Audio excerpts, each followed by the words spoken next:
Bonjour à tous et bienvenue sur MyGSM.fr. Aujourd'hui je vais vous parler rapidement de l'Asus Transformers, donc la tablette Asus TF101.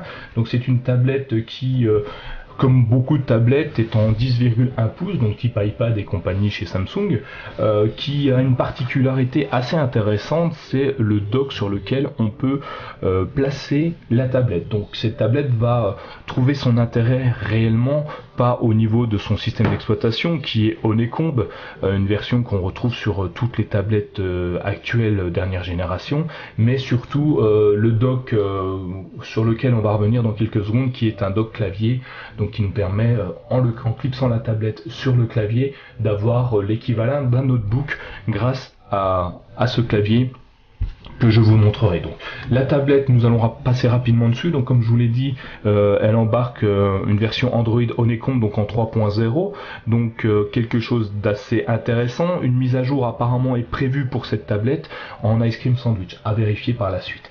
Donc en termes d'affichage, nous avons un produit qui va faire du 800 par du 1280, donc quelque chose d'assez lisible et intéressant, aussi bien au niveau d'internet que du traitement de texte, des photos et des vidéos, donc tout ce qui est multimédia. On a évidemment un système de multipoint, donc pour faire du zoom en pincé sur les photos que vous avez. Donc je vais me mettre ici. Voilà, on va prendre une photo, je vais vous montrer un peu ce qu'est le multipoint. Ah bah mince, oui, c'est une capture d'écran que j'ai fait. Donc voilà, je zoome sur du texte, enfin sur une capture d'écran que j'ai fait d'un de mes textes. Voilà, donc très simplement, vous voyez vraiment quelque chose de hyper fluide, hyper réactif, on zoome en multipoint.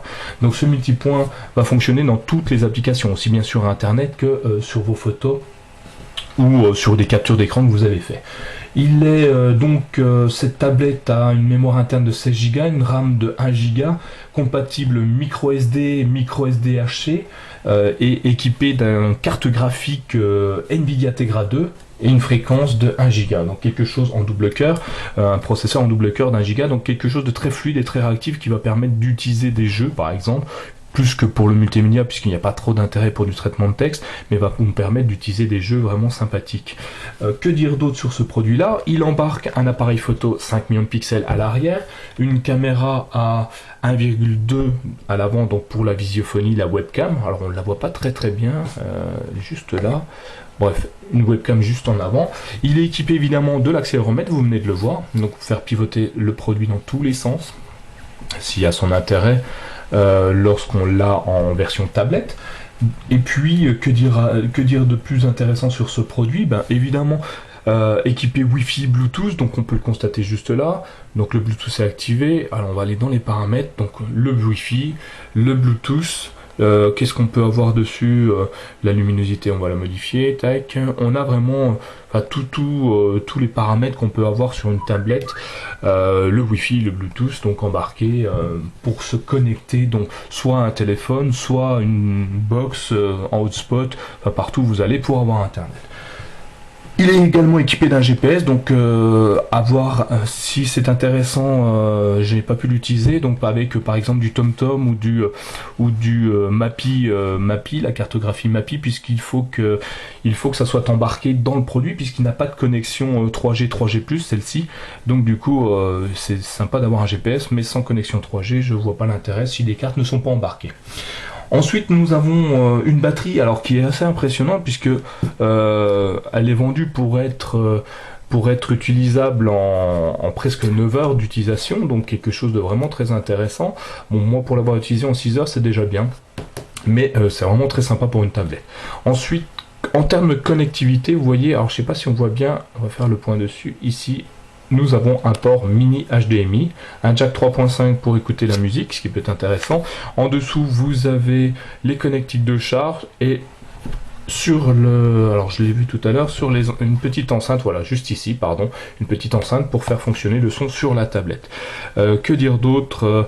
Voilà, on a fait le tour rapidement du produit, la possibilité de personnaliser ses pages, d'acheter des applications ou d'en télécharger gratuitement, d'écouter de la musique. Donc voilà, le reste c'est Honeycomb, donc on connaît déjà. Mais c'est vraiment très intéressant, vous voyez, la luminosité est plus que sympa. Je vais passer tout de suite à notre fameux dock. Donc le dock, le voici. Le dock, c'est un clavier AZERTY avec toutes les fonctionnalités embarquées sur le clavier d'Android. Donc nous avons un bouton spécial pour le retour, nous avons le Wi-Fi, le Bluetooth, nous avons ici le bouton Home qui nous ramène toujours à la page principale, nous avons le bouton menu juste ici, donc tout ce qu'on retrouve sur une tablette ou sur un téléphone Android, vous l'avez sur ce clavier. Et l'intérêt de ce clavier, c'est qu'on va pouvoir le charger, donc il a lui-même une batterie autonome, y brancher des extensions USB soit à droite soit à gauche, et puis rajouter des cartes mémoire donc type MMC, SD, SDHC. Donc des petits patins à l'arrière pour éviter de faire glisser la tablette. Donc on retrouve vraiment tout ce qui fait d'un notebook un produit intéressant, et puis le tressage, le même tressage que sur la tablette, heureusement, ainsi que les mêmes couleurs. Donc voilà, le tour du clavier est fait, ce n'est qu'un clavier. Ce qui est intéressant, c'est de prendre notre tablette et la clipser dans le clavier. Donc ici, vous voyez le petit caps lock, hop, et voilà, elle est clipsée. Donc nous voilà sur un petit ordinateur de poche. Donc refermé, on ne peut pas distinguer que c'est une tablette ou autre chose. Voilà, on a notre tablette clipsée sur le produit, donc vraiment embarquée, elle tient vraiment très bien. Alors on a quelque chose d'assez lourd, hein, comparé à un iPad ou une Galaxy Tab, on a quelque chose d'assez lourd, mais on ne peut pas tout avoir malheureusement, donc on va vraiment aller sur le produit, c'est la cible notebook, ceux qui n'arrivent pas à se décider. Je vais supprimer juste une application, hop, voilà. Que vous dire d'autre? Et ben voilà, vraiment ce clavier, on peut gérer tout, connexion du Wi-Fi, du Bluetooth comme je vous disais, augmenter la luminosité de l'écran ou la diminuer. Voilà, tout simplement, la mettre en automatique, faire une capture d'écran, ouvrir Internet Explorer. Vous avez le multimédia qui est juste là. Ici, vous avez accès au son et puis au caps lock de l'écran, donc vous pouvez verrouiller tout ça. Et ensuite, on a un clavier classique qui nous permet, via le bouton Home, de revenir à la page d'accueil. Voilà, le bouton menu d'ouvrir le menu du produit. Et puis que dire d'autre, bah c'est tout. Après on a un clavier normal, mais c'est ce qui est très intéressant sur ce produit, c'est ce clavier. Donc si on écrit par exemple un texte, alors on va essayer, je vais rouvrir une partie, voilà, sur Polaris Office. Voilà, on va faire un test. Donc assez réactif à la saisie, on n'a pas l'impression de... Ah, si je loupe les lettres, ça va pas le faire. On n'a pas l'impression qu'on est sur une tablette test du clavier. Asus Transformer. Alors c'est pas facile avec la caméra en face de nous. Voilà. Les petits points, on a vraiment tout ce qui est mise en forme qui apparaît sur Polaris Office, qui va nous permettre d'augmenter, de diminuer, de faire tout ce qu'on veut sur le produit. Donc c'est vraiment le côté intéressant, c'est ce clavier. Donc pour aller sur internet encore mieux, pour saisir un texte, une information encore mieux, c'est vraiment le très bon compromis. Je vais essayer de vous montrer via le navigateur. Tac, voilà, nous sommes sur internet, donc évidemment sur le site mygsm.fr, donc très fluide, on peut zoomer également. Donc vous voyez, je sais pas si vous voyez là, c'est pas... Ah pardon, je l'ai enlevé. Ici nous avons ici ce qui bouge, ce n'est pas une mouche, c'est la souris qui se balade sur mon écran. Donc voilà, on a vraiment tout. On peut aller sur Google. Donc ce qui est intéressant, c'est la saisie, hein, vous voyez, on retrouve le confort d'un ordinateur plus qu'une tablette où on n'a pas de ressenti au niveau du toucher. On va faire une recherche. On peut aller même sur YouTube. Tiens, on ira faire un petit tour sur YouTube pour voir la réactivité de comment s'appelle, de la tablette. Est-ce qu'on peut passer par là? Donc c'est une tablette qu'on teste depuis quelques jours, et pour la tester, on est vraiment très content. Je vais lancer une démonstration de MyGSM. Alors la plus vue évidemment. Ah, je suis sorti, pardon. Alors faites attention de ne pas cliquer n'importe où comme moi. On va retourner sur YouTube, donc ça ira plus vite. Et puis on va lancer une vidéo, peu importe la vidéo. Pour vous montrer que le Flash Player fonctionne bien, on va lancer... Tiens, on va faire un peu de pub à quelqu'un d'autre que nous. On lance la vidéo. Le temps de charger, puisqu'on est sur un réseau qui n'est pas terrible chez nous en Wi-Fi.